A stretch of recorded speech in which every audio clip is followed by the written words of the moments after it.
गोविंद बोलो हरि गोपाल बोलो। गोविंद बोलो हरि गोपाल बोलो। राधा रमण हरि गोविंद बोलो। राधा रमण हरि गोविंद बोलो। राधे राधे। हरे कृष्णा।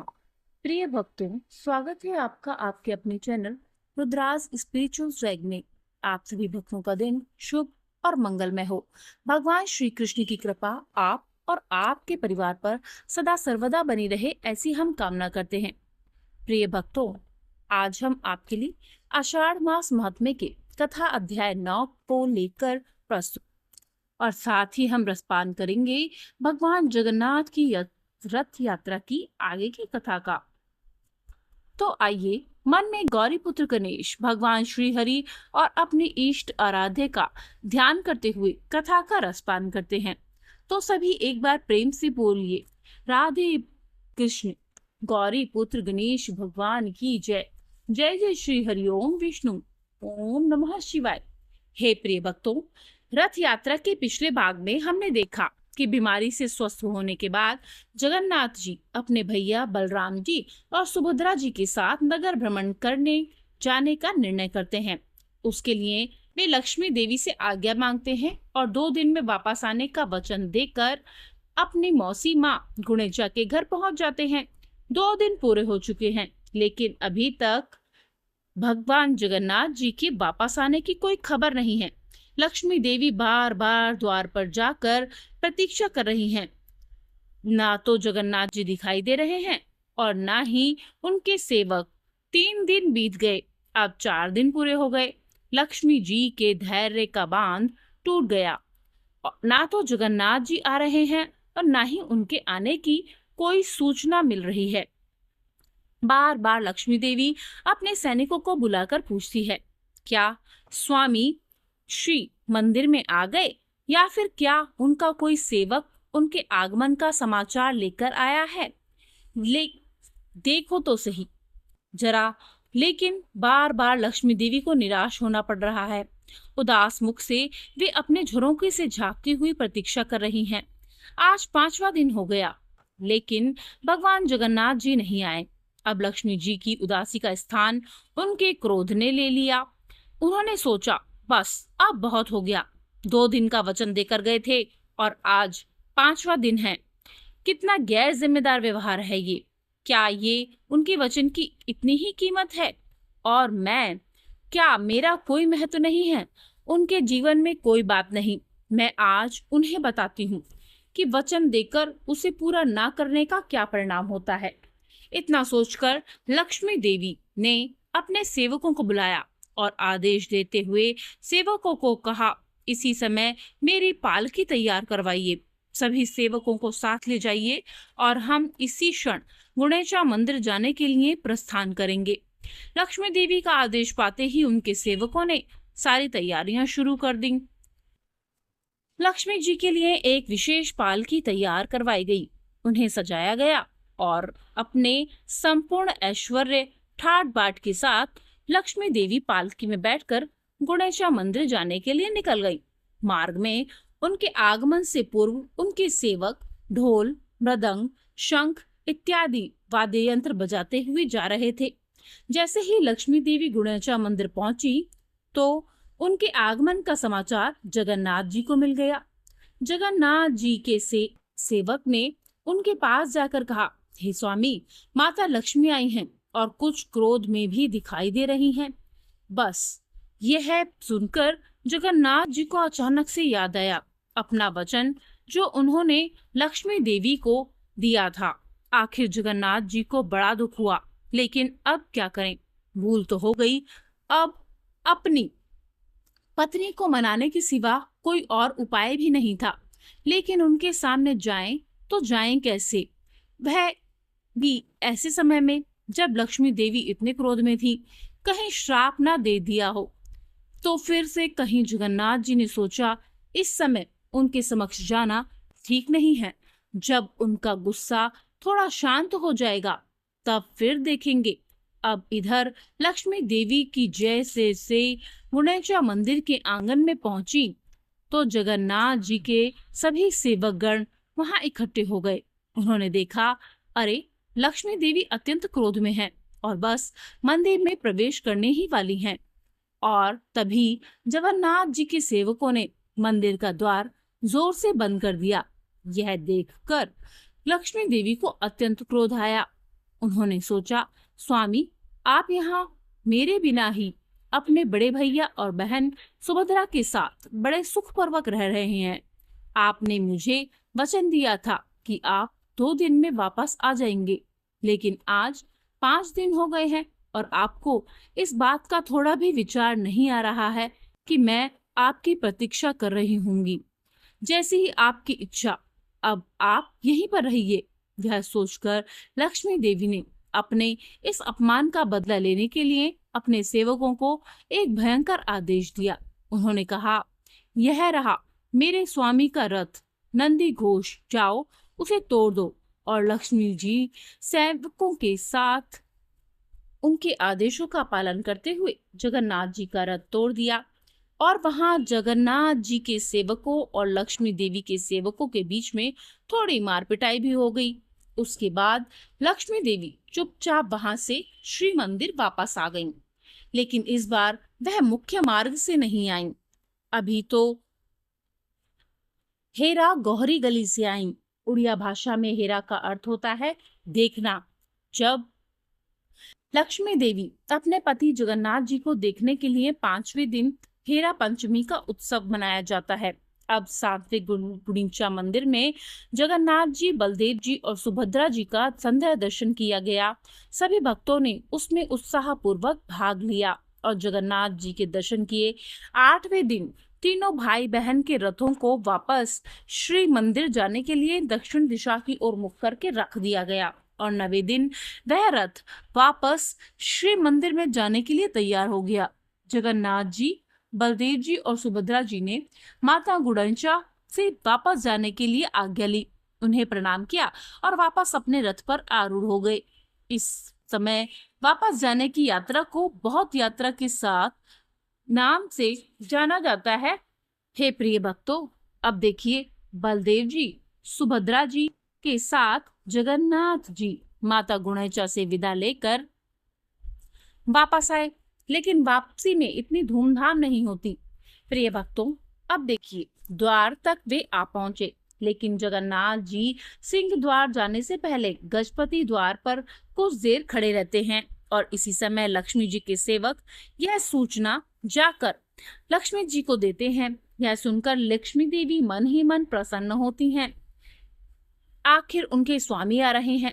वह श्री मंदिर से बाहर आकर चाहनी मंडप में आ जाती हैं और फिर रसोई घर से होकर भेंट मंडप में प्रवेश करती हैं। इस प्रकार 10 दिन बाद उन्हें अपने स्वामी के दर्शन होते हैं। इसे लक्ष्मी नारायण भेंट या फिर चाहनी मिलन भी कहते हैं। उस समय लक्ष्मी देवी को जगन्नाथ जी का विशेष हार प्रदान किया जाता है।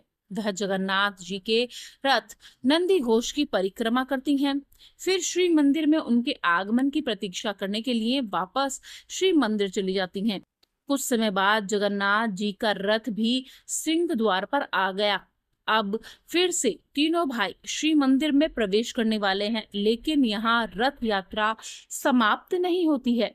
हे प्रिय भक्तों, आपको क्या लगता है लक्ष्मी देवी इतनी सरलता से अपने पति को क्षमा कर देंगी? नहीं, बलदेव जी और सुभद्रा मैया को तो सीधा श्री मंदिर में प्रवेश मिल जाता है, लेकिन हमारे प्यारे जगन्नाथ जी बाहर ही फंस जाते हैं।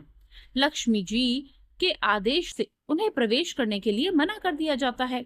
जगन्नाथ जी हाथ में जोड़कर लक्ष्मी देवी से प्रार्थना करते हैं। उनके सेवक भी क्षमा याचना करते हैं, लेकिन लक्ष्मी देवी नहीं मानती। आखिर थक हार कर जगन्नाथ जी लक्ष्मी देवी को प्रसन्न करने के लिए बड़े बड़े गुल्ले और फूलों की माला लेकर उनके पास आते हैं, उनसे क्षमा याचना करते हैं। तब जाकर लक्ष्मी देवी प्रसन्न होती हैं। आखिर पति पत्नी की मीठी नोक झोंक समाप्त हो जाती है और जगन्नाथ जी के लिए श्री मंदिर के द्वार खोल दिए जाते हैं। तो यह है संपूर्ण रथ यात्रा उत्सव की कथा। यह कथा आपको कैसी लगी यह कमेंट बॉक्स में जरूर लिखकर बताइएगा। हे प्रिय भक्तों, हम आपके लिए प्रमाणभूत से जगन्नाथ जी की सुंदर कथाएं आप तक पहुंचाने का प्रयास कर रहे हैं। अपना प्यार और आशीर्वाद हमें कमेंट के जरिए जरूर देते रहिएगा। प्रिय भक्तों, आइए अब हम श्रवण करते हैं आषाढ़ मास महात्म्य के 9वें अध्याय में आगे की कथा का। ओम नमो नारायणाय। जय श्री हरि विष्णु। प्रिय भक्तों, ब्रह्मा जी नारद जी से कहते हैं कि आगे पस्त तीर्थ है जो मनुष्यों को सब प्रकार की सिद्धि देने वाला है। मैं उसके प्रभाव का वर्णन करता हूँ, ध्यान पूर्वक सुनो। वह छीने हुए राज्य की भी प्राप्ति करवाता है। विश्रवा मुनि के ज्येष्ठ पुत्र कुबेर, जो रिद्धि सिद्धि से संपन्न और उत्तर दिशा के स्वामी हैं, पहले लंका के राजा थे। उनके सौतेले भाई रावण, कुंभकर्ण और विभीषण बड़े बलवान थे। यद्यपि वे भी विश्रवा के ही पुत्र थे तथा राक्षस पुत्री के कसी के गर्भ से उत्पन्न होने के कारण राक्षस कहलाते थे। वे तीनों भाई तपस्या करने के लिए वन में गए। वहां उन्होंने बड़ी भारी तपस्या की और मुझसे अर्थात वर्मा जी से वरदान प्राप्त किया। उसके बाद अपने मामा मारीच के और नाना माता के कहने पर रावण ने कुबेर से लंका की राजधानी अपने लिए मांगी। इस बात को लेकर दोनों भाइयों में भारी शत्रुता हो गई। फिर तो देवताओं और दानवों में भयंकर युद्ध हुआ। रावण ने अपने बड़े भाई कुबेर को युद्ध में हराकर पुण्य एक विमान और लंकापुरी पर अधिकार जमा लिया तथा तीनों लोकों में घोषणा करा दी कि जो मेरे भाई को आश्रय देगा वह मेरे हाथ से मारा जाएगा। कुबेर को कहीं भी आश्रय न मिला। तब वे अपने पितामह पुलस्त्य के पास गए और उन्हें प्रणाम करके बोले, मेरे दुष्ट भ्राता ने मुझे लंका से निकाल दिया है। बताइए अब मैं क्या करूं? अब मेरे लिए तीर्थ ही आश्रम या शरण है। पौत्र की यह बात सुनकर वे बोले कि हे पुत्र, तुम गौतमी गंगा में जाकर भगवान शंकर की स्तुति करो। वहां गंगा के जल में रावण का प्रवेश नहीं हो सकता, इसलिए मेरे साथ वहीं चलकर कल्याणम सिद्धि प्राप्त करो। कुबेर ने बहुत अच्छा ऐसा कहकर उनकी आज्ञा स्वीकार की और पत्नी, पिता, माता तथा वृद्ध महर्षि कुलस्ती के साथ गौतमी गंगा के तट पर गए। वे पवित्र होकर कुबेर भोग मोक्ष के दाता देव देवेश्वर भगवान शिव की स्तुति करने लगे। हे संभव, आपके चराचर जगत के स्वामी हैं, दूसरा कोई नहीं जो आपकी अवहेलना कर सके। वे ही शोक के योग्य हैं। आप अपनी 8 मूर्तियों द्वारा संपूर्ण जगत का भरण पोषण करते हैं। आपकी आज्ञा से ये सब लोग चेष्टा करते हैं, तथापि विद्वान पुरुष ही आपकी महिमा को कुछ कुछ जान, अज्ञानी पुरुष आप पुरातन प्रभु नहीं जान सकता। एक दिन जगदम्बा पार्वती ने अपने शरीर के मैल से एक पुतला बनाकर रख दिया और परिहास में आपसे कहा कि हे देव, यह आपका शूरवीर पुत्र है। उस पर आपकी कृपा दृष्टि हुई और विघ्नों का राजा गणेश बन गया। अहो महेश्वर की दृष्टि का कितना अद्भुत प्रभाव है। जब कामदेव भस्म हो गया और रति उसके लिए विलाप करने लगी, तब दयामयी माता पार्वती ने आंसू बहाते हुए आपकी ओर देखकर कहा कि हे भगवान, इन बेचारों का दाम्पत्य सुख छिन गया। तब आपने उस पर भी कृपा की। कामदेव मनोभाव हो गया, वह रति की मनुभूमि में प्रकट हो गया। इस प्रकार उमा सहित महादेव जी की कृपा से रति ने पूर्ण सौभाग्य प्राप्त किया। इस प्रकार स्तुति करने पर भगवान शंकर कुबेर के सामने प्रकट हुए। उन्होंने वर मांगने को कहा, किंतु हर्षातिरेक के कारण कुबेर के मुख से कोई भी बात नहीं निकली। इसी समय एक आकाशवाणी हुई। उसने मानो पुलस्त्य, विश्रवा और कुबेर के हार्दिक अभिप्राय को जानकर यह कल्याणम वचन कहा, हे भगवान, यहाँ लोग धन का प्रभुत्व प्राप्त करना चाहते हैं। इसके लिए भविष्य भूत सा बन जाए। बस जिस वस्तु को लिए यह चाहे दे देना, वह दी हुई के समान हो जाए, और जो वस्तु वह स्वयं प्राप्त करना चाहे वह पहले ही इनके सामने प्रस्तुत हो जाए। यह शंकर भगवान की आराधना करके इस बात की अभिलाषा रखते हैं, हम शत्रु प्राप्त हों दुख दूर हो जाएं, दिक्पाल का पद प्राप्त हो, धन का प्रभुत्व मिले, अपरिमित दान शक्ति हो और साथ ही पत्नी और पुत्र का सुख भी बना रहे। कुबेर ने यह आकाशवाणी सुनकर त्रिशूलधारी भगवान शंकर से कहा, हे देव, ऐसा ही हो तथास्तु कहकर शिव ने उस देववाणी का अनुमोदन कर दिया। इस प्रकार पुलत्स्य विश्रवा और कुबेर का वरदान से अभिनंदन करके भगवान शिव अंतर्ध्यान हो गए और उस तीर्थ का नाम पड़ा पास तीर्थ। इसके अलावा धनतला भी शुभ तीर्थ है। वहां स्नान आदि जो कुछ भी पुण्य कर्म किया जाता है वह अधिक पुण्य और फल प्रदान करने वाला है। पलस्ता तीर्थ के बाद अग्नि तीर्थ है, वह समस्त विघ्नों को शांत करने वाला है। उस तीर्थ का फल सुनो। अग्नि के भाई जातवेदा हैं जो देवताओं के साथ भविष्य पहुंचाया करते हैं। एक दिन की बात है, गोदावरी पर ऋषियों के यज्ञ मंडप में यज्ञ हो रहा था। अग्नि के प्रिय भाई जातवेदा भविष्य का वाहन कर रहे थे। उसी समय दत्ति के बलवान पुत्र मधु ने प्रधान ऋषियों और देवताओं के देखते देखते जातवेदा को मार डाला। उसके मरने पर देवताओं को भविष्य मिलना बंद हो गया। इधर अपने प्रिय भाई जातवेदा के मारे जाने से अग्नि को बड़ा क्रोध हुआ और वे गौतमी गंगा के जल में समा गए।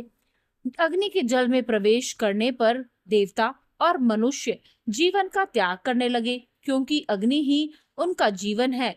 अग्निदेव जहाँ जल में प्रवेश हुए थे, उस स्थान पर संपूर्ण देवता ऋषि आए और यह सोचकर कि बिना अग्नि के हम जीवित नहीं रह सकते, उनकी स्तुति करने लगे। इतने में ही जल के भीतर उन्हें अग्नि का दर्शन हुआ। उन्हें देखकर देवता बोले, हे अग्निदेव, आप भविष्य के द्वारा देवताओं को, पितरों को और अन्न को पचाने और वेज को गलाने में आदि के द्वारा मनुष्य को जीवित कीजिए।